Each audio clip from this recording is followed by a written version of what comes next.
എറണാകുളത്ത് പോലീസ് ഉദ്യോഗസ്ഥൻ ഗർഭിണിയെ മർദ്ദിച്ചതിൽ കർശന നടപടിയുമായി സംസ്ഥാന സർക്കാർ. SHO പ്രതാപചന്ദ്രനെ സസ്പെൻഡ് ചെയ്തു. വിഷയത്തിൽ വകുപ്പ് തല അന്വേഷണത്തിന് തുടക്കമായി. ഇപ്പോൾ വിവരങ്ങളുമായി ഞങ്ങളുടെ പ്രതിനിധി തിയോഫിൻ കൂടി ചേരുകയാണ്. തിയോഫിൻ, ഈ ദൃശ്യങ്ങൾ, മുമ്പ് നടന്ന ദൃശ്യങ്ങൾ പുറത്തെത്തിയ പാടെ തന്നെ മുഖ്യമന്ത്രി പ്രത്യേക നിർദ്ദേശം നൽകി ആ പോലീസുകാർക്കെതിരെ നടപടി സ്വീകരിക്കുന്നതിലേക്ക് പോയി. പോലീസ് ഉദ്യോഗസ്ഥനെതിരെ സസ്പെൻഡ് ചെയ്തു. ഇപ്പോൾ ഇതാ വകുപ്പ് തല അന്വേഷണത്തിന് കൂടി ഉത്തരവായിരിക്കുന്നു. ഏതൊക്കെ അർത്ഥത്തിലാണ് ഈ വിഷയത്തെ കാണേണ്ടത്? എന്തൊക്കെയാണ് ഇതിൽ മർദ്ദനത്തിന് വിധേയയായ ഗർഭിണിയായ സ്ത്രീ പറയുന്നത്?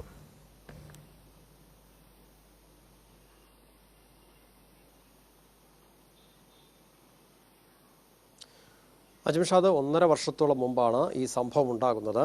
ഷൈമോൾ എന്ന യുവതിക്കാണ് മർദ്ദനം. ബെൽജോയെ ഒരു പോലീസ് കസ്റ്റഡിയിൽ എടുക്കുകയുണ്ടായി. അതായത് പോലീസ് ഉദ്യോഗസ്ഥൻ, മഫ്തിയിലായിരുന്ന പോലീസ് ഉദ്യോഗസ്ഥൻ രണ്ടുപേരെ മഫ്തിയിലായിരുന്ന ഉദ്യോഗസ്ഥൻ ഒരു പോലീസ് ഉദ്യോഗസ്ഥൻ മറ്റ് 2 പേരെ മർദ്ദിക്കുന്നത് കണ്ടു. ഇത് ഇയാൾ ചിത്രീകരിച്ചു. ഈ ബെൽജോ വീഡിയോയിൽ മൊബൈൽ ഫോണിൽ ചിത്രീകരിച്ചു. ഇതിനെ തുടർന്നാണ് പോലീസ് ഇയാളെ കസ്റ്റഡിയിൽ എടുക്കുന്നത്. അങ്ങനെ ഭർത്താവ് കസ്റ്റഡിയിലായതറിഞ്ഞ് ഈ ഷൈമോൾ ഈ നോർത്ത് പോലീസ് സ്റ്റേഷനിലേക്ക് എത്തുന്നു. അന്നത്തെ നോർത്ത് പോലീസ് സ്റ്റേഷനിലെ SHO ആയിരുന്ന പ്രതാപചന്ദ്രനാണ് ഭർത്താവിനെ മർദ്ദിച്ചു. ഈ മർദ്ദനം ഇവർ കടന്നു പോകുമ്പോൾ, അതായത് ഷൈമോൾ അവിടേക്ക് ചെല്ലുമ്പോൾ ഭർത്താവിനെ മർദ്ദിക്കുന്നത് കണ്ടിരുന്നു. ഭർത്താവിനെ കാണണമെന്ന് ആവശ്യപ്പെട്ടിട്ട് കാണാൻ അനുവദിച്ചില്ലെന്നും തന്നെയും ക്രൂരമായി മർദ്ദിക്കുകയായിരുന്നു, വളരെ പരുഷമായി സംസാരിക്കുകയും തന്നെ മർദ്ദിക്കുകയും ചെയ്തു എന്ന് ഷൈമോൾ പറഞ്ഞിരുന്നു. ഇതിന് ഒരു പരാതി നൽകിയിരുന്നു. ഈ മർദ്ദനത്തിൽ പരിക്കേറ്റ ഷൈമോൾ ആശുപത്രിയിൽ ചികിത്സയിലായിരിക്കുന്നതിനിടയിൽ പോലീസ് സ്റ്റേഷൻ ആക്രമിക്കാൻ ശ്രമിച്ചു എന്നതുൾപ്പെടെയുള്ള ഗുരുതര കുറ്റകൃത്യങ്ങൾ ചുമത്തിക്കൊണ്ടൊരു FIR രജിസ്റ്റർ ചെയ്ത് കേസെടുക്കുകയും ചെയ്തു. ആ കേസ് നിലവിൽ നടന്നുകൊണ്ടിരിക്കുകയാണ്.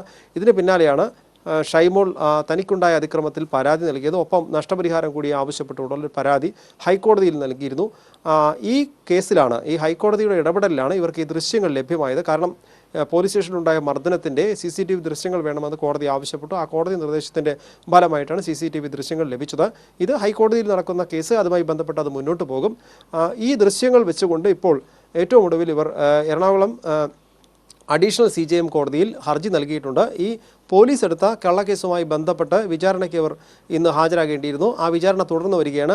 അതിനൊപ്പമാണ് ഈ CCTV ദൃശ്യങ്ങൾ കൂടി സമർപ്പിച്ചുകൊണ്ട് കേസുമായി മുന്നോട്ട് പോകണമെന്ന് ആവശ്യപ്പെട്ടൊരു ഹർജി നൽകിയത്. ഈ CCTV ദൃശ്യങ്ങൾ കോടതിക്ക് സമർപ്പിക്കുന്നതിനായി ഒരു സമയം കൂടി കോടതി നൽകിയിട്ടുണ്ട്. ഇത് ഇനിയിപ്പോൾ കോടതിയുടെ ക്രിസ്മസ് അവധി ദിവസങ്ങളാണ്. അതിനുശേഷം ജനുവരി 17 കോടതി ഈ കേസ് വീണ്ടും പരിഗണിക്കും. ഇവർ നൽകിയിട്ടുള്ള കേസ്, അങ്ങനെ ഇപ്പോൾ ഷൈമോൾ നൽകിയിട്ടുള്ള കേസും പോലീസ് ഇവർക്കെതിരെ എടുത്ത കള്ളക്കേസും ഉൾപ്പെടെ ഈ സംഭവവുമായി ബന്ധപ്പെട്ട് 4ഓളം കേസുകൾ ഹൈക്കോടതിയിലും ഈ അഡീഷണൽ CJM കോടതിയിലുമായി നിലവിലുണ്ട്. ഇന്നലെയാണ് ഈ ദൃശ്യങ്ങൾ പുറത്തു വന്നത്. ഈ ദൃശ്യങ്ങൾ മാധ്യമങ്ങളിലൂടെ പുറത്തു വന്നതിന് പിന്നാലെ അടിയന്തരമായി തന്നെ മുഖ്യമന്ത്രി ഇടപെടുകയും കർശന നടപടിക്ക് നിർദ്ദേശം നൽകുകയും ചെയ്തു. ഉത്തരവ് DGPക്ക് നൽകി. DGPയുടെ നിർദ്ദേശപ്രകാരം ഇയാളെ സർവീസിൽ നിന്ന് സസ്പെൻഡ് ചെയ്തിട്ടുണ്ട്. അതിന് പിന്നാലെയാണ് ഇപ്പോൾ വകുപ്പ് തല അന്വേഷണം കൂടി ഉണ്ടാകുന്നത്. എന്തായാലും വകുപ്പ് തല അന്വേഷണം പ്രതാപചന്ദ്രനെതിരെയാണെങ്കിൽ പ്രതാപചന്ദ്രനെതിരെ കർശന നടപടി അടുത്ത ഘട്ടമായി ഉണ്ടാകും എന്നാണ് നമ്മൾ പ്രതീക്ഷിക്കുന്നത്. എന്തുതന്നെയാണെങ്കിലും പോലീസ് സേനയ്ക്ക് നിലവിലെ ഇപ്പോഴത്തെ DGP വന്നപ്പോൾ തന്നെ ആദ്യം നൽകിയ ഒരു നിർദ്ദേശം, പോലീസ് സ്റ്റേഷന് ജനങ്ങൾക്ക് സമാധാനം, അല്ലെങ്കിൽ അവർക്ക് ആശ്വാസം, പല ആവശ്യങ്ങൾക്ക് വേണ്ടിയാണ് പോലീസ് സ്റ്റേഷനിൽ വരുന്നത്, അവരോട് സൗഹൃദപൂർവ്വം പെരുമാറണമെന്ന കർശന നിർദ്ദേശം അത് ഉത്തരവിടുകയും ചെയ്തിരുന്നു. എന്നിട്ട് പോലും ഈ കാലയളവിനുള്ളിൽ ഇത്തരത്തിലൊരു മോശമായ സംഭവം ഉണ്ടാകുമ്പോൾ പോലീസ് സേനയ്ക്ക് അത് വലിയ നാണക്കേടുണ്ടാക്കിയിരിക്കുന്നു. അതുകൊണ്ട് തന്നെ നേരത്തെ മുഖ്യമന്ത്രി ഉൾപ്പെടെ സൂചിപ്പിക്കുകയും ചെയ്തിരുന്നതാണ്, പോലീസ് സേനയിൽ പുഴുക്കുത്തുകൾ അനുവദിക്കില്ല എന്ന് അദ്ദേഹം നേരത്തെ പറഞ്ഞിരുന്നു. ആ ഒരു തീരുമാനത്തിൻ്റെ കൂടി അടിസ്ഥാനത്തിൽ എന്തായാലും കർശന നടപടി ഒരുപക്ഷെ ഈ പ്രതാപചന്ദ്രനെതിരെ ഉണ്ടാകും. കാരണം നേരത്തെയും ഇത്തരത്തിലുള്ള മോശമായ പെരുമാറ്റം, പൊതുജനങ്ങളോട് വളരെ മോശമായും ക്രൂരമായും ഒക്കെ പെരുമാറിയിട്ടുള്ള പോലീസ് ഉദ്യോഗസ്ഥർക്ക്, അതുപോലെ വഴിവിട്ട രീതിയിലുള്ള പ്രവർത്തനങ്ങൾ നടത്തിയ ഉദ്യോഗസ്ഥരെയൊക്കെ പുറത്താക്കുകയും ചെയ്തിട്ടുണ്ട്. അങ്ങനെ ഒരു സർക്കാരാണ് ഇപ്പോഴും നിലവിലുള്ളത്. അതുകൊണ്ട് തന്നെ കർശന നടപടി ഇക്കാര്യത്തിൽ പ്രതാപചന്ദ്രനെതിരെ ഉണ്ടാകുമെന്ന് തന്നെ നമ്മൾ പ്രതീക്ഷിക്കുന്നു. എന്തായാലും നിയമ നടപടികളുമായി ഇപ്പോൾ ഷൈമോളും ഭർത്താവ് ബെൽജോയും മുന്നോട്ട് പോയിക്കൊണ്ടിരിക്കുകയാണ്. നിയമ നടപടികൾ അഭിഭാഷകർ തീർച്ചയായും. കാരണം ഈ വിഷയത്തിൽ തിയോഫിൻ, ഈ വിഷയത്തിൽ ഏറ്റവും പ്രധാനപ്പെട്ട ഒരു കാര്യം എന്നത് നേരത്തെ തന്നെ മുഖ്യമന്ത്രി ഈ വിഷയത്തിൽ പറഞ്ഞിട്ടുണ്ട്. അത് 1ാം പിണറായി സർക്കാരിൻ്റെ കാലം മുതലേ പറയുന്നതാണ്.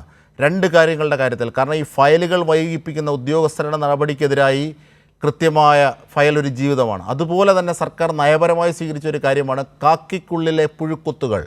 കാരണം പോലീസ് ഒരു തുടർച്ചയാണ്. ആ തുടർച്ചയിൽ നിരവധി പുഴുക്കുത്തുകൾ അടിയന്തരാവസ്ഥയുടെ കാലത്തൊക്കെ നാം അറിയാം, ആ പുഴുക്കുത്തുകൾ ശേഷിക്കുന്നുണ്ട്. അപ്പോൾ ആ പുഴുക്കുത്തുകൾ ഇനി ഒരു ജനകീയ സർക്കാരിൻ്റെ കാലത്ത് അല്ലെങ്കിൽ ഒരു ജനകീയ പോലീസിൻ്റെ കാലത്ത് തുടരാനാകില്ല. അങ്ങനെയുള്ളവർക്കെതിരെ എണ്ണം പറഞ്ഞ് എത്ര പേരെ സസ്പെൻഡ് ചെയ്തു എന്ന് മാത്രമല്ല സർവീസിൽ നിന്ന് തന്നെ പുറത്താക്കിയ കണക്ക് നിയമസഭയിലടക്കം അവതരിപ്പിച്ചിട്ടുണ്ട്. അപ്പോൾ ഇങ്ങനെ ശേഷിക്കുന്ന ചില പുഴുക്കുത്തുകൾക്കെതിരായ നടപടിയുടെ ഭാഗം തന്നെയാണ് ചടുലമായ സർക്കാരിൻ്റെ നീക്കം. ഈ ദൃശ്യങ്ങൾ പുറത്തു വന്ന പാടെ ആ അധമനായ പോലീസുകാരനെതിരെ നടപടി സ്വീകരിച്ചു, സസ്പെൻഡ് ചെയ്തു. വകുപ്പ് തല അന്വേഷണം സ്വാഭാവികമാണ്, കാരണം അതിൻ്റെ നടപടിക്രമങ്ങൾ പാലിച്ചില്ലെങ്കിൽ അവിടെ നീതി ലഭ്യമാകില്ല. അതുകൊണ്ടാണ് സസ്പെൻഷൻ, വകുപ്പ് തല അന്വേഷണം അങ്ങനെയൊക്കെ പ്രഖ്യാപിച്ചത്. ചടുലമായ നടപടിയാണ് സംസ്ഥാന സർക്കാർ എടുത്തത്. കാരണം പോലീസിംഗ് ജനകീയ സ്വഭാവത്തിലേക്ക് മാറി. പക്ഷേ ചില പുഴുക്കുത്തുകൾ അതിൽ മാറാതെ നിൽക്കുന്നു. അവർക്ക് കൃത്യമായ മറുപടി നൽകുക തന്നെ ചെയ്യും. അതാണ് ഈ കാര്യങ്ങളിലും കാണേണ്ടത്. തിയോഫിൻ അല്ലേ തിയോഫിൻ?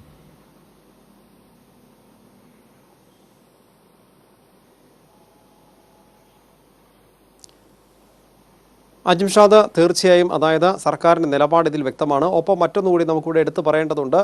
വേണമെങ്കിൽ ചിലർക്കെങ്കിലും ചോദിക്കാം എന്തുകൊണ്ട് നേരത്തെ നടപടി ഉണ്ടായില്ല എന്ന്.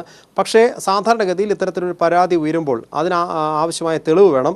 നിലവിൽ ആ CCTV ദൃശ്യങ്ങൾ ലഭ്യമായിരുന്നില്ല എന്നതുകൊണ്ട് തന്നെയാണ് അത്തരമൊരു കർശന നടപടികളിലേക്ക് നേരത്തെ പോകാതിരുന്നത്. ഇപ്പോൾ CCTV ദൃശ്യങ്ങൾ ലഭ്യമായപ്പോഴാണ് ഈ ആക്രമണം, അതായത് ഈ സ്ത്രീക്ക് നേരെ ഉണ്ടായ, കാരണം ഇവർ ഈ ഒരു ആക്രമണം ഉണ്ടാകുന്ന സമയത്ത് അവർ ഗർഭിണിയായിരുന്നു. അതും ഈ ഒരു വിഷയത്തിൻ്റെ അല്ലെങ്കിൽ ഈ ഒരു അക്രമത്തിൻ്റെ തീവ്രത അത് വർദ്ധിപ്പിക്കുന്നുണ്ട്. അത്രത്തോളം ഗൗരവമുള്ള വിഷയമായി അത് മാറുകയാണ്.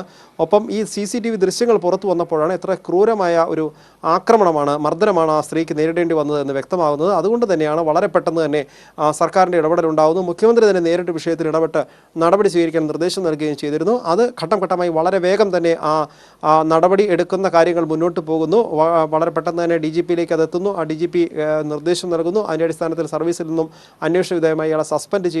ഇനിയുള്ള വകുപ്പ് തല അന്വേഷണം, അതിനുശേഷം കർശന നടപടി എന്തായാലും ഉണ്ടാകും. അക്കാര്യം സർക്കാർ തീരുമാനിച്ചിട്ടുണ്ട്. അതുതന്നെയാണ് നമ്മൾ പ്രതീക്ഷിക്കുന്നത്. പക്ഷേ ഒരു വിഷയം കൂടി എടുത്തു പറയേണ്ടത്, പലപ്പോഴും ഈ മർദ്ദിക്കരുത് അല്ലെങ്കിൽ പോലീസുകാർ മറ്റു ജനങ്ങളോട് മാന്യതയോടെ പെരുമാറണമെന്ന് പറയുമ്പോൾ തന്നെ ചില സമയങ്ങളിൽ ഒരുപക്ഷെ പോലീസ് മർദ്ദിച്ചു എന്ന ചില ആരോപണങ്ങൾ ചിലർ ഉന്നയിക്കാറുണ്ട്. അതായത് കുറ്റവാളികൾ അങ്ങനെ ഉന്നയിക്കാറുണ്ട്. അപ്പോൾ അതുകൂടി ആ വശം കൂടി പരിശോധിച്ചാണ് പലപ്പോഴും ഒരുപക്ഷെ ഈ ഡിപ്പാർട്ട്മെൻറ്റ് നടപടികളിലേക്ക് പോവുക. ഈ വിഷയത്തിൽ എന്തായാലും ഇതൊരു CCTV ദൃശ്യങ്ങൾ നിർണായകമാണ്. ആ CCTV ദൃശ്യങ്ങളിൽ വന്നതുകൊണ്ട് തന്നെയാണ് വളരെ പെട്ടെന്ന് തീരുമാനമെടുക്കാനും നടപടിയെടുക്കാനുമുള്ള നിലയിലേക്ക് കാര്യങ്ങൾ പോയത്. അതുകൊണ്ട് തന്നെയാണ് സർക്കാർ അടിയന്തരമായി വളരെ വേഗം ഈ കർശന നടപടിയിലേക്ക് പോയതും.